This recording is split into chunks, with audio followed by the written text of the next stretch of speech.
Got it. And go ahead, Chris. All right. Welcome everybody. Let me get this going here. I know it's a Saturday afternoon and I really appreciate having everybody here.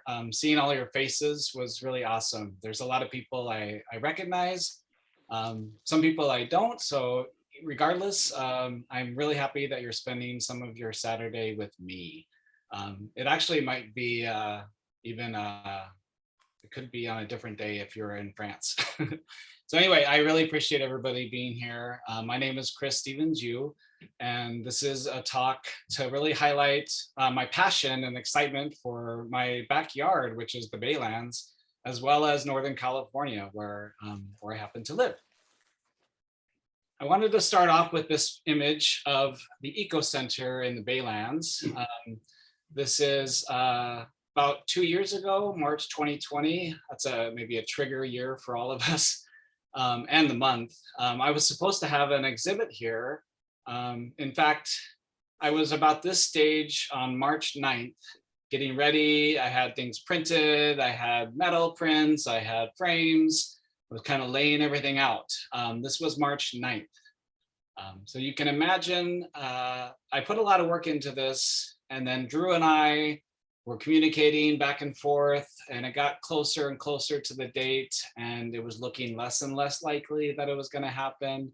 And then eventually we decided to postpone it for September 2020, which also basically never happened. So last fall, Drew and I got in contact again, and he invited me to join the monthly lecture series with the environmental volunteers. So this is kind of my virtual exhibit that's 2 years in the making. So I'm super excited and really happy to have you here today.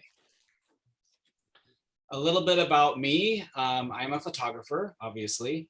I'm part of the Palo Alto Camera Club. I joined in 2019 and just recently became one of the co-presidents. I've learned so much from the club, and there's a lot of the members here today. So kind of warms my heart to have my friends here from whom I've learned so much. I've won a few awards, which has been nice. And I also am a pediatric speech language pathologist. I work with Stanford Children's Health, Lucille Packard Children's Hospital. I'm dedicating this talk to my family. This is Nick, Kevin, and Thomas. They have been amazingly patient for me, even waiting in cars on the side of roads during beautiful scenes when I have to get the car stopped and pull over and take a picture. I've been able to actually share my photography with my sons. We've even done some competitions where they've taken the pictures and then my husband judges. So they decide who's. This is Thomas's, and this one is one that Kevin did. So I'm pretty impressed with both of their eyes. Also, this is my favorite wildlife subject. This is Mika, our pet bird. So I just wanted to share that with you guys. All photographers have stories about what got them hooked into photography. Today, I wanted to start off with sharing my story. These are my grandparents, Ma and Pa. My story starts with my grandparents and a closet in their house in Montana. Inside the closet, I can almost smell it, were these boxes full of old black and white photos. I used to spend hours, I was probably like 6, 7, 8 hours looking through those boxes of old black and white photos. I remember looking at them and thinking of the stories and realizing that those people were no longer there, but their stories lived on. This is Pa about a month before he passed away. Even before he was diagnosed, we started working on this book for him, just because he's lived such an amazing life. He was a World War II veteran, actually liberating concentration camps. He had, rancher in Montana, and was always just a beacon of good in Montana, and was just always fighting for people who were underprivileged and underappreciated. So he was diagnosed with terminal cancer, and he had the book right around the same time. He would sit in his, I'm getting emotional. I didn't think I was going to. He would sit in his room and share the book with his the nurses and caregivers, and the pictures in the book actually came from those boxes. So to me, this is the power of photography and what brought me into it. And here's young Chris, 11-year-old, in the front in Disneyland in 1985. Notice the Polaroid camera hanging around my neck. I no longer have sweaters hanging around my neck, I have to say, but I do have the camera hanging around my neck quite a bit. This is John in the middle and Bob on the right. I don't know who's next to John. I'm actually holding the camera here. My brother pointed that out this morning. John in the middle, today is his 50th birthday. So he's actually joined us, and so I wanted to wish him a happy birthday, and also share his 1980s fashion with everybody. This is some of my early work. The picture on the right would be my first wildlife photo. That was our German Shepherd Gretchen and one of our cats. I think we just named that cat Black and White Kitty. So unfortunately, it didn't have a better name. After the Polaroid, my parents gave me a film camera.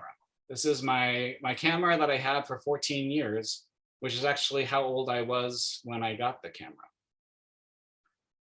I actually took this picture with that same camera on our first trip to the Bay Area. That trip was when I knew I wanted to make the Bay Area my home one day. And look at me now. Here I am. I think the skyline has changed just a little bit. If you live here, you can really know that. Here I am at 14 in front of the Golden Gate Bridge on that same trip. And look, I have the camera I'm holding on to. I'd also like to point out the fancy Swatch watch that matches my shirt. After that, I was lucky enough to live through the early years of digital photography. Many of you here probably experienced the same thing. My first camera was this camera, a 1.3 megapixel camera with a 4 megabyte memory stick. I then graduated to 3.2 megapixels and then got to play with the early bridge cameras like the Sony. And then in 2011, I bought my first DSLR and I made this picture with that. My friends, after a while, called me the bee whisperer because I kept taking pictures of bees and that's all they saw. So every time I take a picture of a bee, I tag some of those friends. Today, this is more of what I'm shooting with. I primarily use Sony gear, but then I also have a secret love affair with my Leica Q2. Many of you, if you follow me on social media, you are pretty aware of my affinity towards that camera. I use a lot of filters in my work and deep neutral density filters, and I use Breakthrough Photography filters. They're kind of a local company, so I like to support. And I think their gear is really great. All right, now it's confession time. You came for a nature photography talk, and I have to tell you, I'm not just a nature photographer. So I have to get that out there, and I wanted to share with you some of my other work before we get going. So I'm a I'm a cityscape photographer as well. So with my cityscapes, the reason I made that slip was because I actually approach my cityscapes in much the same way I do with my landscapes. I look for light and for shadow. So in this picture, that really is something that stands out. I also look for dramatic skies, which I do in my landscapes.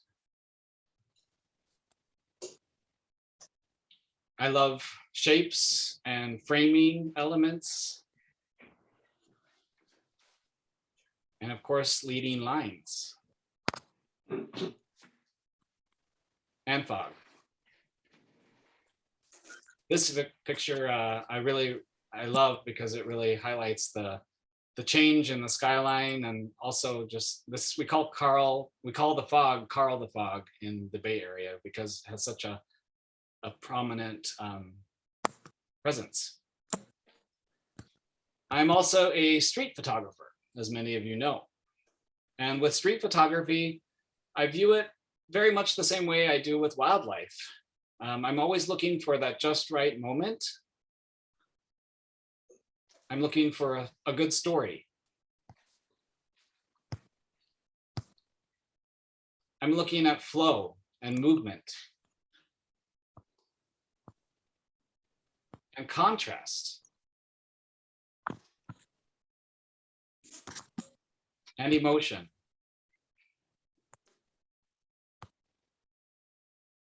And fog. Many people who know me will recognize that I have fog in a lot of things that I photograph. I'm also an architecture photographer because I love shapes and geometry, lines. I love symmetry. I love asymmetry.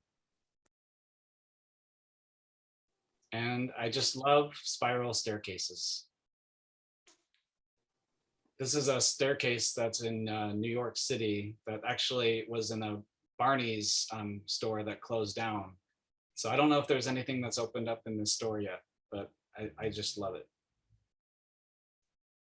I've also recently started exploring surf photography. I don't know what'll come of it, but I love it and I'm having fun. So here are some of my surf shots.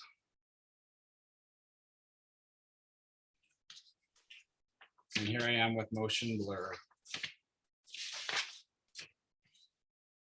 Now on to the good stuff. At heart and my first love is nature photography. This image is pretty stereotypical for any Northern California photographer, but I feel like it never gets boring, never gets old to see this view. This is a tunnel view in Yosemite National Park. So to prove I'm a nature photographer from long ago, this was a picture that I took when I was 14 or 15. And we were on a trip through the Columbia Gorge in Oregon. And there's tons of waterfalls there. And my mom wanted to make sure that I let you know that I forced them to stop at every single waterfall. So I was destined to be a nature photographer. This is actually still up in my old bedroom. I actually took this picture of this frame just this last Christmas, so it's still there. On to the Baylands. This is where I'm beginning because the Baylands is really my backyard nature photography paradise. We moved to Palo Alto in 2015 and I discovered the Baylands not long afterwards. This sunrise photo was the first picture I actually took in the Baylands. The thing that drew me to the Baylands first was those reflections. So waking up in the morning, getting out here before the sun would rise, it's dark, you have no idea what's gonna come, and then slowly watching the colors and everything appear in front of you. And you're there by yourself with your coffee. There's almost no better feeling than that. And there's no worse feeling than when you do that and it's just clouds and there's no sun. So, you know, you take the good, you take the bad. This image I took more recently, I think last summer, and I like to show it for a variety of reasons. I think it's great about the Baylands is there's these really iconic power electricity towers that are present there, and you can really use them in your photography. And here I really loved how you get almost a triangle shape with the towers, and then you have that triangle shape of the ducks taking off and the reflection, and then you have the same shape kind of reflected or mirrored in the bushes to the right. The other reason I like to show this picture is because with a lot of my photography, I really love to get low to the ground or water. I think I was probably like a millimeter above the water when I took this image. I always tell my mom things. Mom, don't worry, it was shallow water. So, but if you could see me hanging over, you might be a little bit worried, but it's fine. But I love taking the pictures from low because, especially for reflections, that's when you really get the best reflections and you get a really large amount of the scene reflected. And the colors aren't bad. And as Drew said at the beginning, if you have any questions or comments or anything you want to ask at all along the way, please feel free to put those in the chat and Drew can stop me, because I kind of like interactive. I always ask that when I give talks. So if you feel compelled, you don't have to, you can just sit back and enjoy, but I welcome the interaction as well. Sunrises are nice in the Baylands and sunsets can be just as nice. This is a sunset picture, again, right almost in the same area, just turning 90 degrees. I like this picture because seeing the lines of the electricity lines, power lines, kind of reflect the lines in the clouds or mirror them. I also, this boardwalk, kind of cutting the middle of it. This boardwalk was actually a place for me that I found a lot of refuge during the pandemic, especially at the beginning when things were closed down. I would walk out to the end of that boardwalk and I would write in my journal. I would just sit, take pictures, listen to music, talk to people on the phone. Just a really special place for me. Chris, we do actually have a couple questions coming. Yeah. Deborah is asking, do you use a tripod when you are shooting close to the water at the Baylands? It depends. Great question. The first picture I did, this sunrise picture here, so that I could have slow shutter speed, but still low noise. So I do that. For these ones where I'm hanging over the water, I don't. I don't do tripods a whole lot, as much as I probably should, unless I'm doing really low light or I want to use a filter to get a long exposure. I'm lucky I still have pretty steady hands. So. Great. And Nancy asks, how much editing do you do? And for active shots, do you take a lot and then throw out the ones that aren't quite right? Great question. I do some editing. My approach to editing is I want to capture how it felt to me.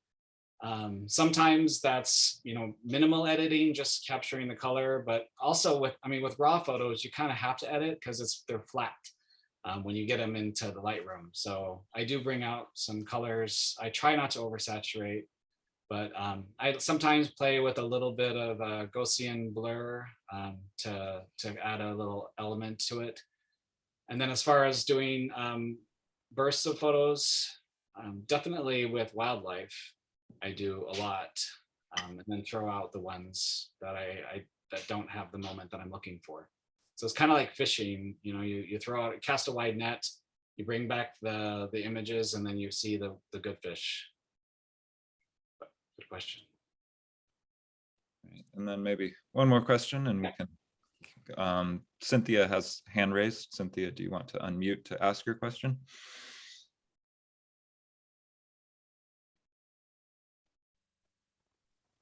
Hi there. I was thinking about cropping. Can you hear me? About yes. how you beautifully crop your images. Is that an important technique for you? Oh, cropping, yes, definitely. And I think that's been an advantage of some of the larger sensor cameras. So you can really hone in on an image and find the composition that you like. So I do crop a bit. Great, because your compositions are just really stunning. Thank you. Yeah, thank you. And then one more question from Dawn, I think. Do you use HDR? I don't. I like shadows. So I try to respect the shadows as much as possible. All right. Okay. So this picture, is that okay if I keep going? Yeah, I think we do have a few more questions in the chat, but maybe we can space them out a little bit. Okay. Or do you want me to read some more? Let's do a few more pictures and then we can do some questions. Sounds great. maybe after I'm done, before I do the wildlife. For this picture, I actually just added it in this morning because I really love just, obviously I love architecture, and here I think you get the architecture and nature together and I love this one because of the layers of the clouds seem to kind of go along with the layers of the electricity tower, and the lines of the power lines I think are really graphic and beautiful. Here's another image of the boardwalk head on. I used a 6-minute exposure for this picture during a really kind of stormy morning. And I love capturing the movement of the clouds and kind of how the clouds seem to be moving in the same direction that the boardwalk is. So you get this kind of replication of shape and form, almost like a sandwich feel to it somewhat. The Baylands was a place of refuge for me in 2020, but even the Baylands couldn't protect me from the September 9th, 2020, which we in the Bay Area call the Orange Day. So this was a day when the fires had gotten so bad that the atmosphere turned this orange color. This is how it looked at 11:30 in the morning. I'm somewhat struck today by this image because I think of Big Sur. We were actually just in Big Sur last weekend, and now there's a fire raging in Big Sur right around the Bixby Bridge. Just started this morning. So it's unfortunately a part of our society. And this image shows that sometimes you can find beauty on the darkest of days. This is again that same day.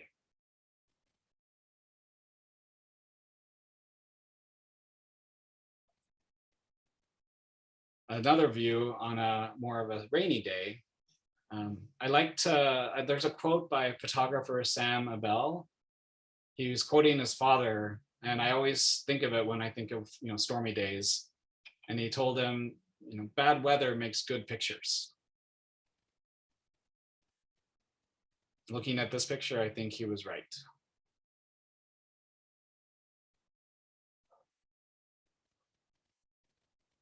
All of these pictures actually that I'm showing currently were taken from the end of that boardwalk where we just saw. So kind of bringing you on my walk in the Baylands. This one was a 5-minute exposure, and there was this ethereal light past the mountains in the distance. And I just love the lines of the coastline kind of moving your way back into the picture. Sometimes good weather makes good pictures too. So these are some more pictures just of the, I love the reflections that you can find obviously in the Baylands. So this is again, this is about a 1.5-minute exposure taken from the end of that boardwalk. And these are just some more of the lovely clouds that you get there.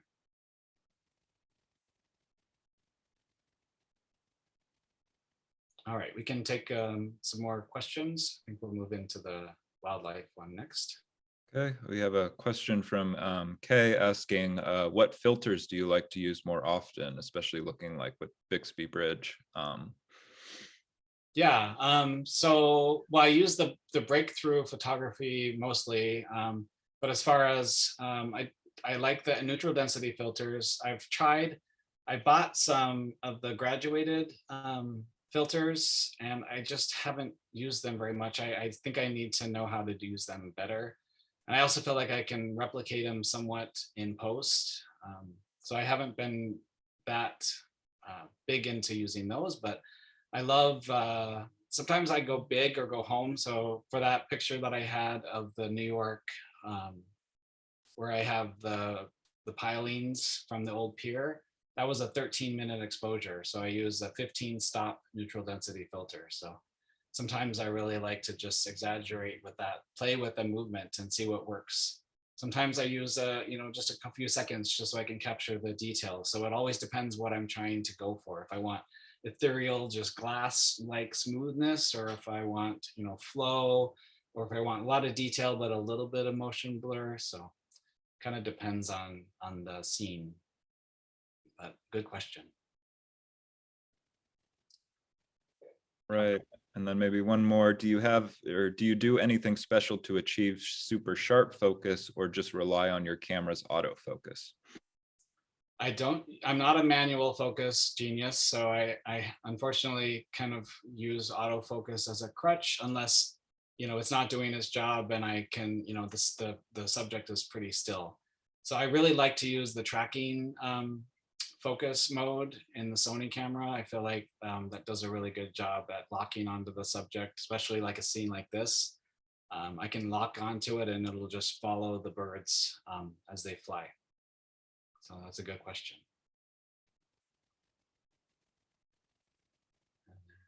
All right. So now I actually discovered birds and other nature in the Baylands a little bit late. The first probably maybe year or so that I went to the Baylands, I solely went just to do sunrise pictures and I would walk around. Then one day I saw a egret in catching a fish and I was like just taken aback by that moment and that kind of got me going. Just so you know, I guess there's over 500 types of animals that are in the Baylands throughout the year at various points. So just some little now you know moment. We're gonna get started. I've named this great blue heron Henry or Henrietta. I don't know which one it is. But I really love to drive out. So basically my kids go to school just a few blocks away from the Baylands. So I'm kind of lucky. I can drop them off at school and then drive out to the Baylands. And I do like my little surveillance drive. So I'll kind of drive in and look around and see what I can find. Sometimes I see white pelicans in the duck pond. Sometimes I see an egret. Sometimes I don't see anything and I kind of just drive back. But for this one, I would drive in and this great blue heron would hang out in these calm, beautiful waters of the Baylands and fish for hours. So I could sit there and it was never bothered by me. I was quiet. I just sat there and watched it fish. This image I caught with the burst mode. So I think the question before is actually really appropriate for this picture because you take a long burst, about 30 pictures and one or two of them will really be that moment that you like to capture. So this one I really love, and I like some little special things in my photos. So for here I love that little drop of water that's below the neck, and just the ripples and the details in the water, and then the fin having that kind of almost translucent quality to it. Here is, oh, go ahead. Chris, we do have a question relevant to this one. How did you achieve the lighting on that heron photo? The sun. That's all natural light. The sun, I did very, very little for that. So I like natural light. And this is in the same morning that I captured that previous one. This was just about 3 months ago. I love capturing, details with the water, with the fish, with the eye of the fish, the eye of the heron, sometimes things, and then the reflection. All about reflections. And this one I took about 2 years ago. And I think this was the first time probably be the first time I discovered this heron. And the thing I love about this image is I did not do anything to take away the horizon. The horizon was above this, but it just kind of floats in like space. And you get this nice little detail in these moments. But the Baylands, the great thing is, and there's these places where a lot of times you get these smooth waters, especially like at 8 in the morning. You get the smooth water, so you have that heron. And herons are really, the great thing about great blue herons, is that a lot of times they just are still. I think how they fish is they like to be stealth mode. So he's standing there, just slowly moving, or he won't move. He or she won't move for like 5-10 minutes, And then all of a sudden you can start to feel it move closer, closer, and then it just dives in. So it's a lot of holding of the camera, especially with a zoom lens, but you sometimes don't know when it's going to dive. So you're there waiting for a long time, and then all of a sudden you see them start to move, and you got to start, with your burst mode and just hope that you get the focus in on one of those spots. And, a lot of times they come up with like a string of, grass or moss or whatever in their beaks, or nothing, so you're kind of rooting for them at the same time as you're trying to get a good shot. My kids call great snow or snowy, this is a snowy egret. My kids call snowy egrets Papa's birds. They know that if they ever point it out, they'll hear me go, oh. So I really get excited. For some reason, I've always really, really loved the snowy egrets. This egret was fishing and having a lot of luck at the duck pond in the Baylands. And this was right before the sun went below the horizon. So you get that last little bit of light shining on his eye. And then, getting those 2 drops of water, I still think to myself, did I put those in there in Photoshop and post? Did I copy one and put the other one there? But no, those were just there like that, hanging from the beak. I, of course, didn't see that as I took the picture, but, it's a happy accident. I like to show this image because it's got issues. It's not, the best quality right around the eyes. It's a little soft, but the moment is pretty amazing. I don't think the fish survived, so I apologize if you're a fish person. I call this image Go Fish. My parents actually bought this and have it printed on metal in their house. And my mom was really one who helped me realize, and she reminds me that, it's the moment, it's the picture. Sometimes that overcomes or supersedes the image quality. So. And I just love this picture of the snowy egret. Egrets and herons have somewhat of a gangly look when you see them straight on, but I think it's really endearing. And I named this image Bedroom Eyes, kind of a tongue-in-cheek image title. I've even seen some hummingbirds at the Baylands. This was the same morning that I took those pictures of the first heron pictures with the fish. This was that same morning. I'd never witnessed a fight between them, but I know they're very territorial, so this was definitely a fight. I love the morning light that kind of casts this golden color on them. And then I just turned my camera about 30 degrees and was able to get a totally different look with that blue background, the blue sky. Another moment of them fighting. And I will be honest, I did some editing in this one. So some of those branches, there was a lot of them. So I kind of called it pruning.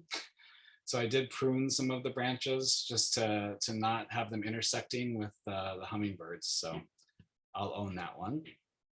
I can't tell you who won this fight because they both look the same to me. Sorry. This is an American white pelican. A lot of times I see them in groups, not throughout the whole year, but just at certain times in the year. And a lot of times it's in the duck pond. They like to hang out there and fish. This image I show because it's okay if you were just to see it with the bird and the water, but it's those special moments like the eye that you can see through those wing feathers peeking out at you. Sometimes it's those little things that bring an average image and elevate it. And a baby seagull, because he's damn cute. I've never seen a baby seagull before. I've never really thought seagulls were cute, but this one just with the light and sitting there. But this was also at the duck pond, actually. I just had to share it. If you've ever been to the Baylands, you've no doubt met these birds. This is a black-necked stilt, one of my favorite birds there. they're very different from the herons and the egrets who are more solitary. The stilts usually kind of are together in these groups and making lots of sound, mucking about in the calm waters. This image, of course, I love because of the reflection. And I named it tripod because of the three, assuming, legs. This is another picture of a blackneck stilt. Obviously, I think they look really nice in black and white because of their color. And I thought it was just a beautiful moment. The wings, the light kind of shining through the wing at the top.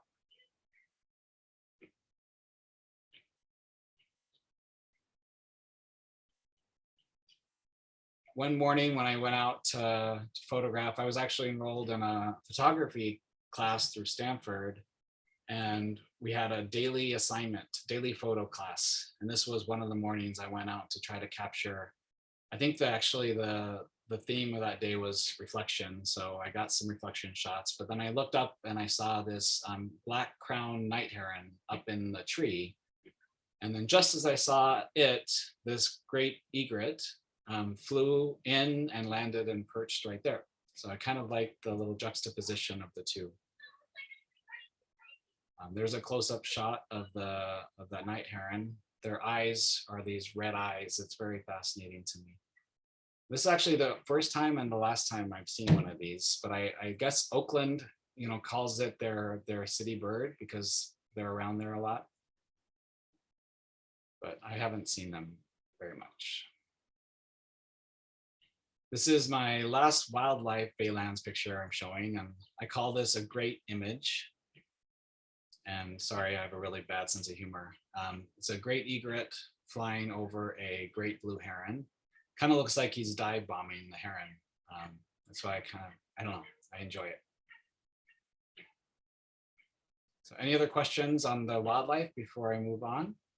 We do have a few that came in through chat. Do you take each photo in color and black and white, or make the decision when you take the picture? That's a really interesting question. I look at color as an element that can either, make a photo, improve a photo, or it can distract from the photo, actually. So in photography, it's not just about what you include in an image, but it's almost just as important what you exclude. And sometimes color is something that I exclude because I feel like it's interfering or taking away from the image. And so like that picture of the blackneck stilt, I definitely felt was better in black and white. But as you saw, most of my wildlife pictures, I tend to use in color because I feel like I want to, like I said before, I want to show people what it felt like to me in the moment. And I feel like that kind of what wildlife pictures are about. A lot of wildlife, I think, is partly, the color of the feathers and the water and the fish and things like that. Great question. Another good question before we go on. Have you put yourself in danger or taken risk in taking some of your photos? Is that somebody who knows me? Because the answer is yes. And I've gotten better. I've honestly gotten better. I really think about this stuff way more because I actually ended up in a situation in Uvas Canyon, south of here, where I had to throw my gear down a hill and landed in a waterfall and submerged, watching my whole gear be submerged underwater just so I wouldn't fall off the side of the waterfall because that was on this shale ground and everything was starting to crumble underneath my feet. And I kept on hold on to my tripod and was able to use it to kind of help me slide down. That was not my most wonderful moments. So from that, I really have, I've had way less moments because I think through things. I'm like, okay, what is the tide gonna be like? Do I have cell service? What's the weather like? I really do think through those things now. Then One last technical question. Lori asks, when taking sunset photos on an iPhone, if you get a small blue or green dot, how do you get that to go away? I mean, you would, for me, I really love editing software. So Lightroom is what I use, and or Photoshop, the cloning tool. So I would use, you know, something in an editing tool to clone out the spots. And you can do that with iPhone photos too.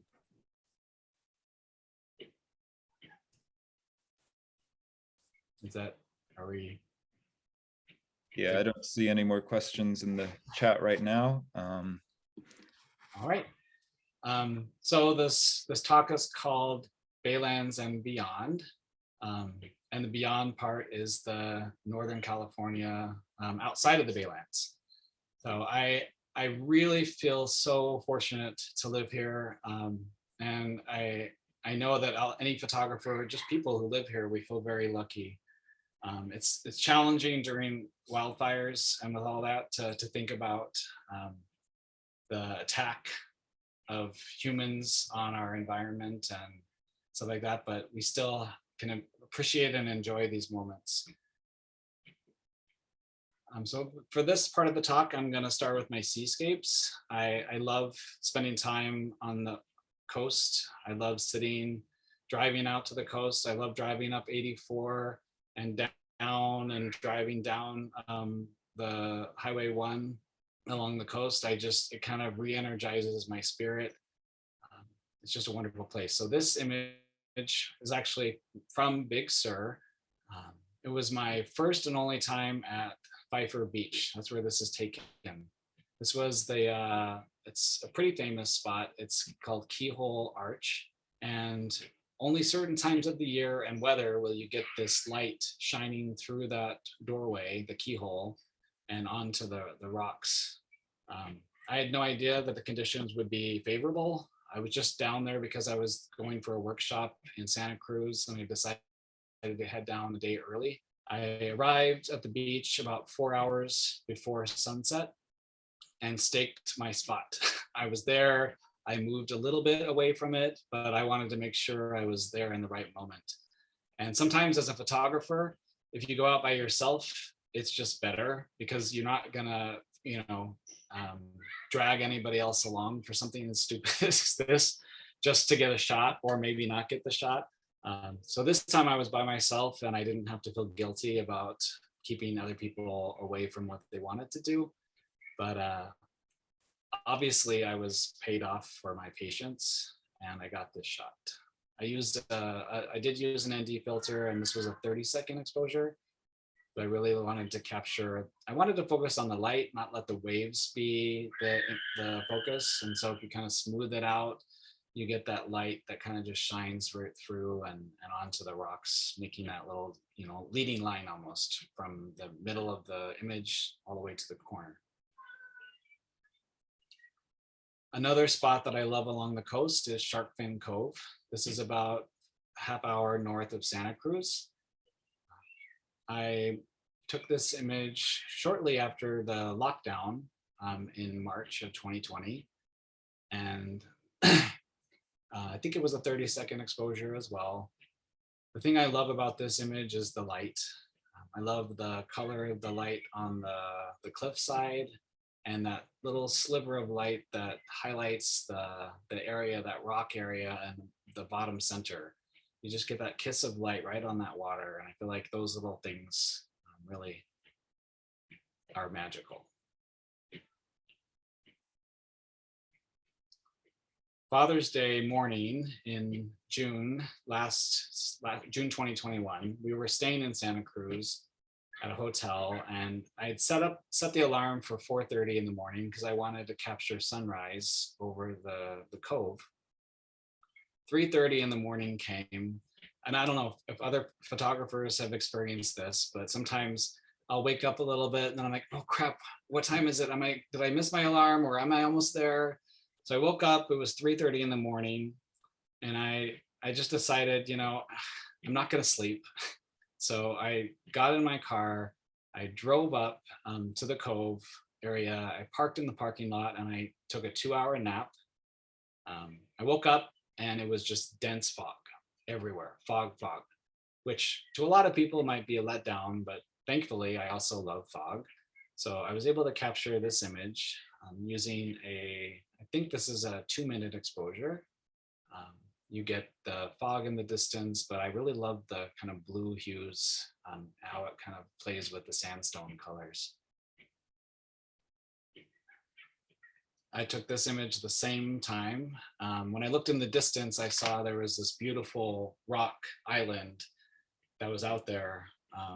And sometimes my favorite images come when I'm not really looking for it. And I would notice kind of the corner of my eye, I just kept seeing these waves crashing over it and leaving these beautiful trails of water as it kind of goes over the edges of the rock. Also the mist. So I used a 4-minute exposure here. No, 4-minute, a 4-second, sorry. A 4-second exposure because I really wanted to see detail in the water, but I also like to capture the more smooth look of the water as it crashed over the rock.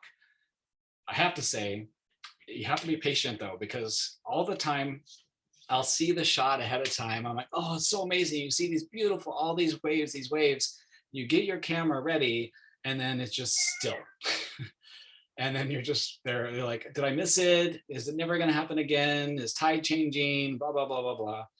So I waited actually like 15 minutes until I finally got some wave action and this happened. So you just have to wait sometimes. We do have a couple questions came in. Yeah. How much pre-planning thought goes into getting a specific landscape or cityscape photo versus just seeing what you'll get when you land on location? Both. In California, I always look at the forecast.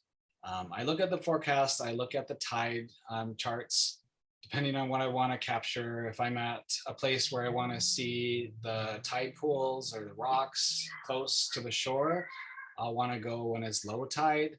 I look at if anybody has better resources for fog, I've looked at some like fog charts. You can tell kind of the day of or the morning of a little bit, but I haven't been able to predict when there's going to be fog very well.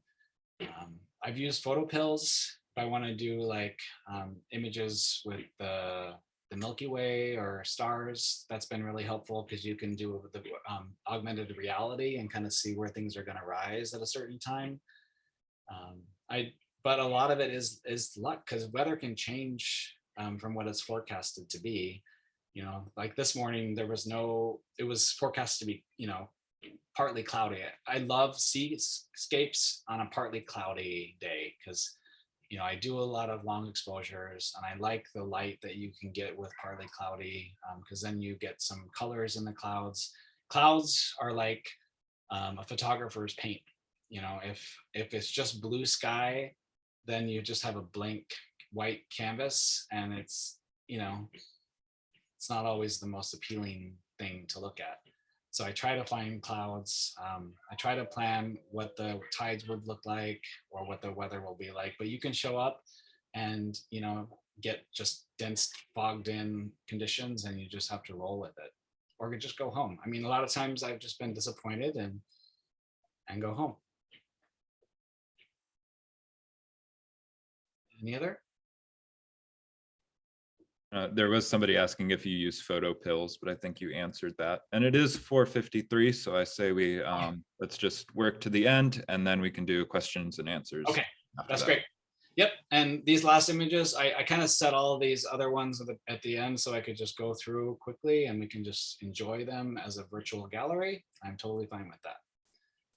So this is Bean Hollow State Beach. One of my favorite beaches. There's our Tafoni, which are kind of sandstone formations.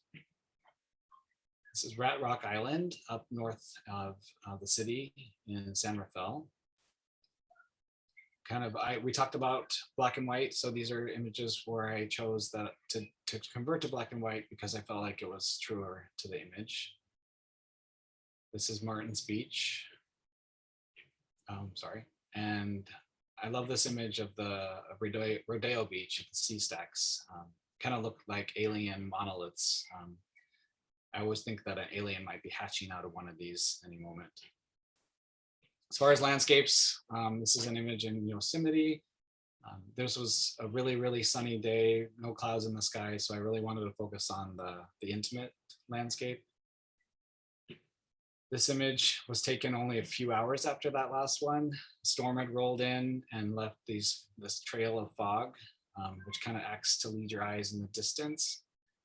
This next image I show because this is what it looked like just 2 minutes before that last one, and just waiting got me this. So sometimes you wait and you get a better image in the conditions. Here are some detail shots of waterfalls. This is Bridalveil Fall, and this is Mossbury Falls, which is up north of Reading. We only have a few more pictures left, and these are all pretty much all foggy pictures. This one was up in Marin. We call it Fog Waves. This is Skyline Boulevard.